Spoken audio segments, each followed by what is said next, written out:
have some thoughts I wanted to get out. Just some questions, really. In the U.S., we have legal precedent of innocent until proven guilty. I don't think anybody with a sane mind would think that a black man, an Asian, a Latino, a Caucasian, no one should be assumed to be guilty. As a conservative, we always like to take that extra moment and hang back to see what the actual facts of the case are. So with that said, as a conservative, I think it's the same when it comes to a police action. When the police do something bad, they should be held accountable, but we need to determine the facts first and see if there was any justification or mitigating circumstances to what happened. So that's how I've always approached things. Now we'll come to the crux of what I wanted to talk about. Ukraine and the massacre that is being attributed to the Russians. Could it be? Yeah, it could be. Very well could be. They could have done it. However, all the information we have right now is coming from the Ukrainian side. All the information that we're believing is coming from the Ukrainian side. And it's a very fresh wound, and nothing has been proven. There are a bunch of interesting videos out there that show the bodies with white armbands. White armbands are used by the Russian troops to denote a Russian soldier. So I'm not sure. I think these things need to be investigated.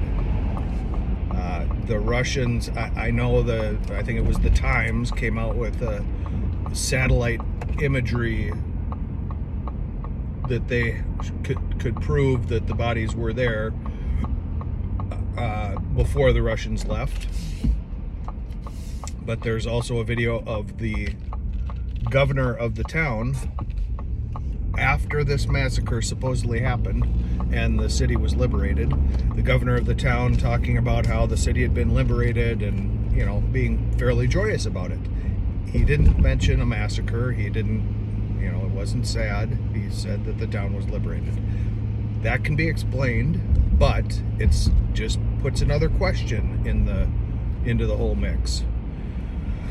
There are videos of Ukrainian special forces in the exact same area, I think the day before the massacre pictures were taken, where there doesn't appear to be bodies on the ground. It's all things that make you wonder, and I'm sorry to say it, but as a conservative, these past 2 years during the pandemic, a lot of us have lost confidence in our media and even our government. Even during Trump's time, especially when it came to the pandemic and what some of the thought leaders in the cabinet were talking about, they just lost credibility for people. There are so many people. There are progressives that have come out and said that the pandemic was horrible for trust.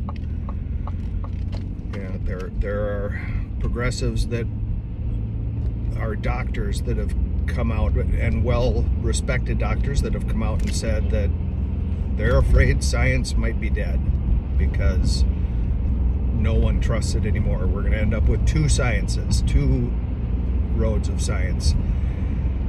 And it really shocks me that we come to a point where the U.S. media and the U.S. government are pushing a narrative about Ukraine and Russia And all of these conservatives who 2 months ago, 3 months ago, were very skeptical of the government and the media, are because a Russian boogeyman can be pushed, are jumping on the bandwagon and, you know, beating the war drum, screaming bloody murder, putting on war paint, just ready to go to war.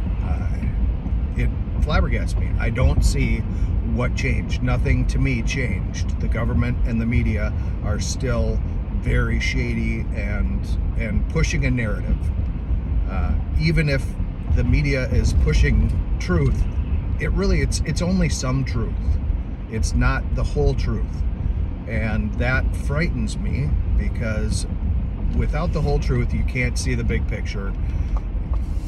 And it leads you to stare at the bark of the tree instead of stepping back and seeing the whole forest. And I worry that I was ecstatic that I thought we were getting away from that. And this war in Ukraine has shoved a bunch of people's faces back into the damn tree. So we'll see what happens. I hope this war ends soon. I hope we can get back to some semblance of normalcy. I guess that's it. This is my first video like this. I'd love to get comments on it. And I will talk to everybody later. I don't know when. I don't know if I'll post anything soon. Most of my content is family ski trips or my son swimming. So we'll see what happens. I don't know if I'll do more. Thank you. Bye.